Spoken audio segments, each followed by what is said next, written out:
Mesdames et messieurs, bienvenue sur Une minute dans le monde depuis le studio Rekia Madougou.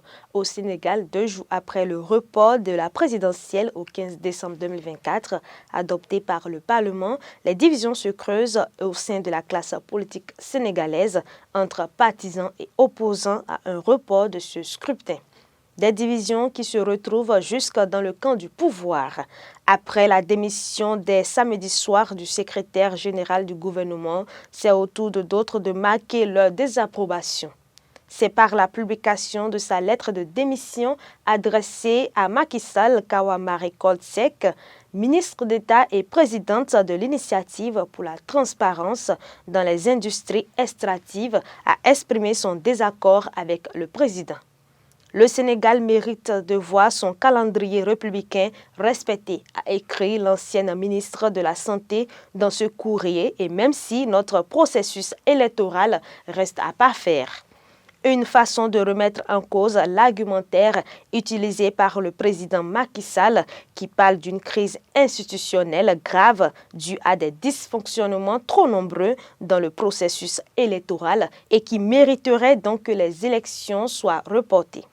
Toujours au Sénégal, à travers un nouvel arrêté, les membres de la Commission de la Communauté économique des États de l'Afrique de l'Ouest se prononcent sur l'allure que prend la situation générée par la décision du report des élections présidentielles. L'organisation s'oppose à toute idée qui va contre les dispositions de la Constitution du pays et insiste sur la responsabilité de chaque acteur dans le maintien de la paix dans le pays.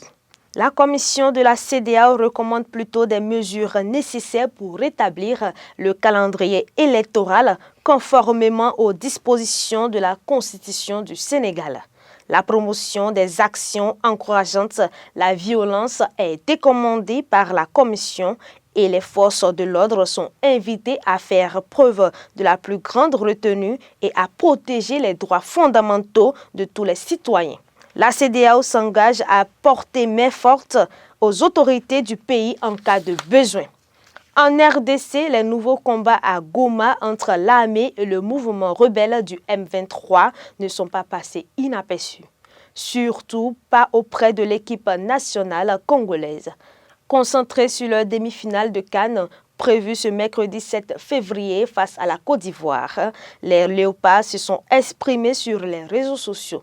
Alors que de nombreuses vidéos des atrocités ont fait le tour de la toile, Sébastien Desabré et ses joueurs, loin d'être déconnectés, se montrent engagés et solidaires de la population congolaise. Le capitaine Chancel Mbemba a adressé une très grosse pensée pour toutes les victimes des atrocités de Goma sur Instagram et sur X, accompagné d'un visuel, le regard d'un enfant en détresse, maquillé du drapeau congolais, où l'on peut lire « Le Congo saigne, priez pour le Congo ».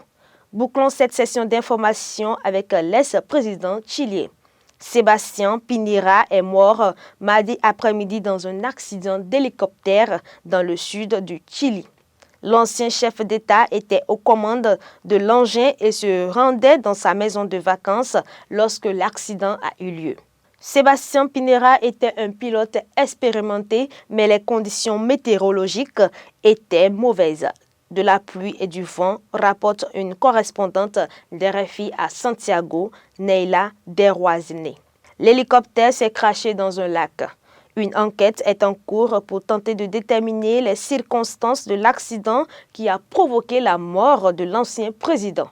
Les 3 autres passagers de l'hélicoptère ont survécu. Le président de gauche, Gabriel Boric, a décrété 3 jours de deuil national et a ordonné des funérailles d'État pour celui qui a été le premier président de droite à avoir été élu après le retour de la démocratie en Chili. C'est tout pour aujourd'hui. Merci de nous avoir suivis.